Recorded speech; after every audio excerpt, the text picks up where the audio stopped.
My name is Terrence Kero. I'm from San Francisco, California. I've actually done a trilogy. There's 3 books, and they're all called Walking the World. The first book is Walking the World 1, the second one is Walking the World 2, and the third one is Walking the World 3.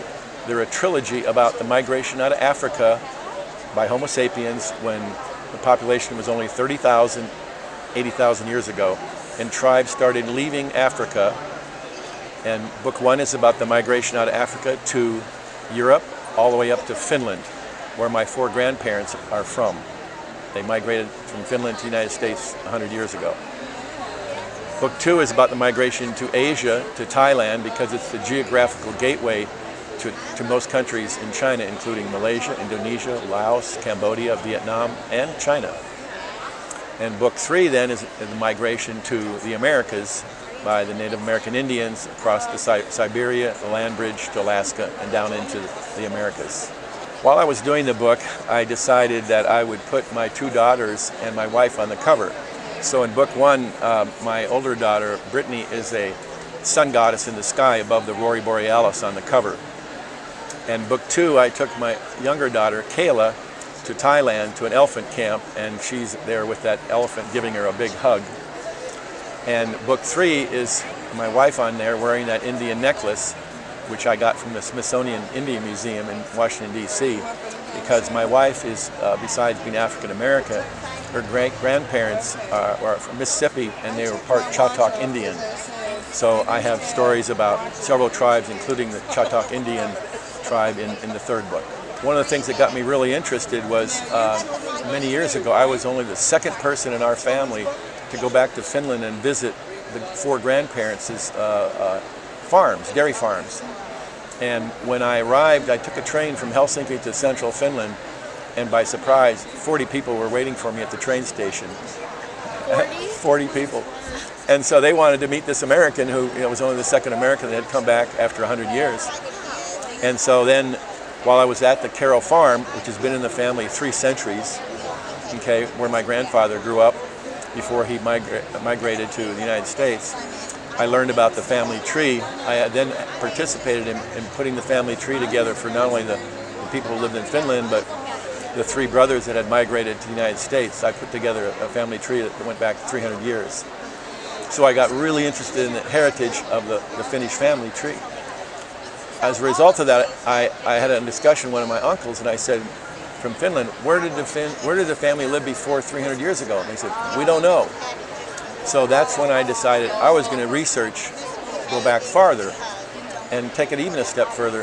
Where did the Finns come from before they moved to Finland after the Ice Age? Yeah, where did they come from? Yeah. So I did the research of that, and it helped the fact that during the last 40 years, I've visited 88 countries around the world.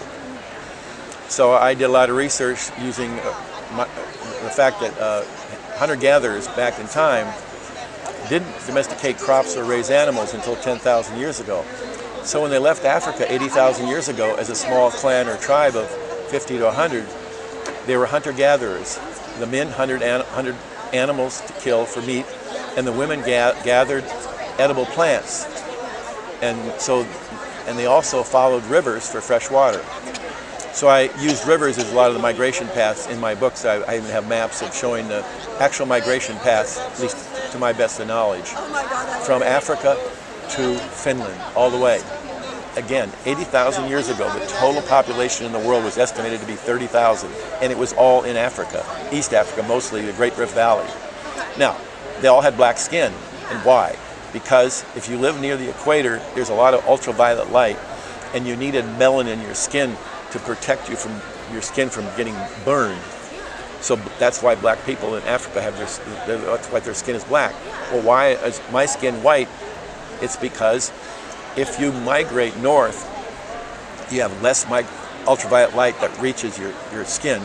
2, you start wearing more clothes, protects your skin. So over thousands of years, it takes about 5,000 years for this effect. You need less melanin in your skin, and your skin color becomes tan, and then if you go farther north, white. And so that's why people that live outside Africa, north of Africa, their skin's either tan or white. more people like you to research and educate. That's amazing. I never knew that. Yeah, and see, that's part of the research science that I have in the books about aspects of that. Okay? Yeah. Oh my God.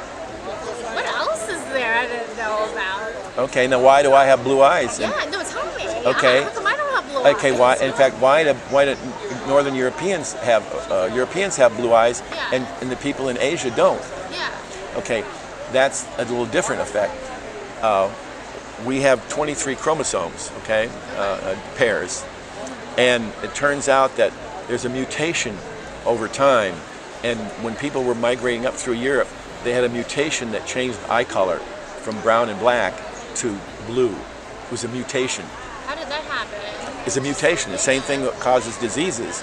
Okay. When you have a mutation, can cause different diseases. Okay, so that mutation occurred when people were migrating in Europe, and there was a large, then people, their children had the same genes, but that mutation did not occur to the people that migrated to Asia or to the Americas.